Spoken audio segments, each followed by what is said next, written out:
name is Melinda Kolk. I am the editor of Creative Educator magazine and one of the founders of Tech for Learning. During the next 5 minutes, I want to share a few steps you can take to nurture creativity in your classroom. I want to start with my definition of creativity.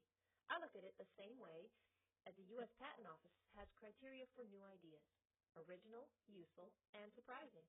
Innovation is founded on creativity. In fact, you might define it as creativity in practice.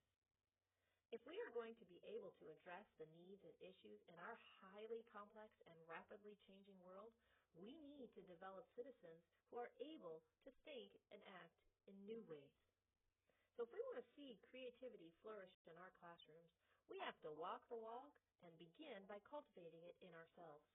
Then we need to create a learning culture that values and promotes creative behaviors and gives students tasks that require them to think and act creatively. This presentation isn't for the creatives out there. You live this, and while creativity may not come easily for the rest of us, everyone has the capacity to think and act creatively.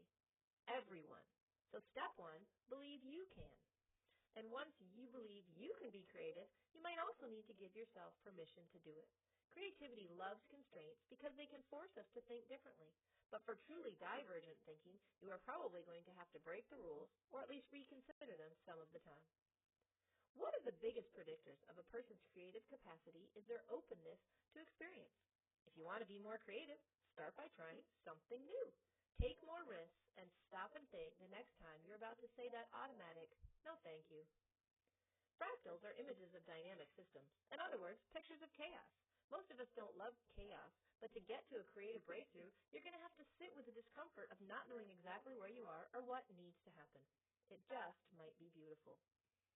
When people see something creative for the first time, they don't value it. We celebrate the individual, but most of us really don't want to be different, and our students don't either. We need to create a classroom culture where we celebrate difference and even divergence. You have to make both time and space for creativity in your classroom. If you don't have room for a makerspace, try something as simple as a blank sheet of paper or blank screen software. Time for Genius Hour? Sure. If not, give students an extra 2 minutes of thinking time as they come up with their own questions. And notice I said questions, not answers. We need to create a classroom culture that values questions more than answers. Knowledge is crucial, but if we want to see breakthroughs in new thinking and innovation, students have to build skills in questioning, not answering. The same way you have to believe you can be creative, you have to believe your students can be creative too. And maybe even more so, you need to believe they should be creative, and that creative thinking is as important as knowledge and analytical thinking.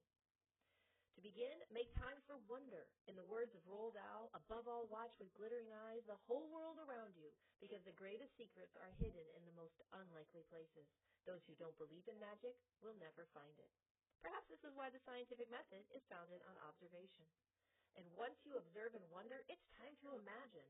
Not what should we do, but what could we do? And asking all those great questions that start with what if.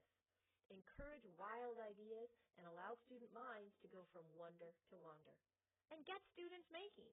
Yes, making can be building and engineering, but it can also be sewing and knitting, publishing books, coding games.